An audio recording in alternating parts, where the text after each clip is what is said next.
এইটা কিন্তু সান্ডার ডিম না, এটা কিন্তু মুরগির ডিম। আর হচ্ছে আলু আর মুরগির ডিমটা সুন্দর করে কিন্তু আমি সেদ্ধ করে নিছি।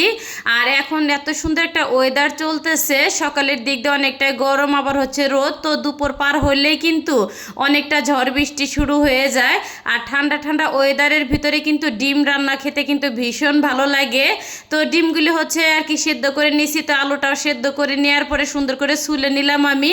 আর সাথে কিন্তু হচ্ছে পটলগুলিও কেটে তো হচ্ছে আর কি আমি ধুয়েও নিছি। তো পটল আর হচ্ছে আলু দিয়ে আমি ডিম রান্না করব। তো এইভাবে হচ্ছে পটল আর আলু দিয়ে ডিম রান্না করলে না খেতে কিন্তু ভীষণ মজা লাগে। তো পটলগুলি কিন্তু হচ্ছে মাঝখান থেকে হচ্ছে একবার আর কি কেটে নিছি একটু ডোম ডোম করে, বড় বড় করেই। আর যাই হোক, এইখানে কিন্তু তেলটা গরম হয়ে গেলে তো আগে কিন্তু হচ্ছে আর কি আমি লবণটা দিয়ে দিছিলাম তেল দেওয়ার পরে। তারপরে তো ডিমগুলি দিয়ে দিলাম, আর সাথে একটুখানি আর কি আমি হলুদের গুঁড়া দিয়ে তো সুন্দর করে কিন্তু হচ্ছে পাইটে দিয়ে আর কি আমি পাতিলটা একটু ঝাঁকিয়ে দিতেছিলাম। তো ডিমটা মনে হয় যে 2-3 মিনিটের মতন আর কি আমি ভেজে নিছি।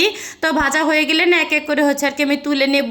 তো এইভাবে হচ্ছে ডিম আর হচ্ছে পটল আলু দিয়ে রান্না খাইতে কে কে পছন্দ করেন অবশ্যই কিন্তু কমেন্ট করে জানাবেন। আর এই তরকারিটা না খেতে আমার বাসার হচ্ছে সবাই অনেক বেশি পছন্দ করে। আর হচ্ছে এই পটলটা হচ্ছে যখন আর কি রান্না করা হয়, এই পটলটার ভিতরে হচ্ছে ঝোলটা যখন ঢোকে অনেকটা জুসি জুসি লাগে, খেতে কিন্তু অনেক ভালো লাগে। আর হচ্ছে ডিমগুলি ভাজা আর কি হওয়ার পরে না ওই তেলের ভিতরে হচ্ছে পটলগুলি দিয়ে এখন হচ্ছে লাল লাল করে আর কি আমি ভেজে তুলে নিব। আর পটলটা হচ্ছে ভেজে দিলে সব থেকে ভালো হয়, কাঁচা গন্ধটা চলে যায়, খেতেও কিন্তু অনেক মজা লাগে। যাই হোক, তো পটলগুলি কিন্তু ভাজা হয়ে যাওয়ার পরে তো এক এক করে হচ্ছে আর কি আমি তুলে নিতেছি। আর ইদানিং হচ্ছে আমার বাবুটা তো সিদ্ধ ডিম হচ্ছে একদমই খাইতেই চায় না। তো ডিমটা হচ্ছে আর কি পোস্ট করে দিলে খেতে অনেকটা হচ্ছে পছন্দ করে। আর বাচ্চারা কখন যে কি পছন্দ করে আর কেউ জানুক বা না জানুক, তো মায়েদের কিন্তু জানতেই হয়। আর আমার বড় মেয়েটা তো মাশাল্লাহ দিলে ডিম যেইভাবে রান্না করে দেয়া যাক না কেন, ওর হচ্ছে অনেক পছন্দের একটা খাবার হচ্ছে এই ডিম। আর এটা এখানে কিন্তু হচ্ছে কথা বলতে বলতে তো মশলাটা কিন্তু সুন্দর করে আমি কষিয়ে নিলাম। এখন ভেজে রাখা হচ্ছে ডিম আর হচ্ছে পটল, আর সেই সাথে কিন্তু সেদ্ধ করা হচ্ছে আলুটাও দিয়ে দিলাম।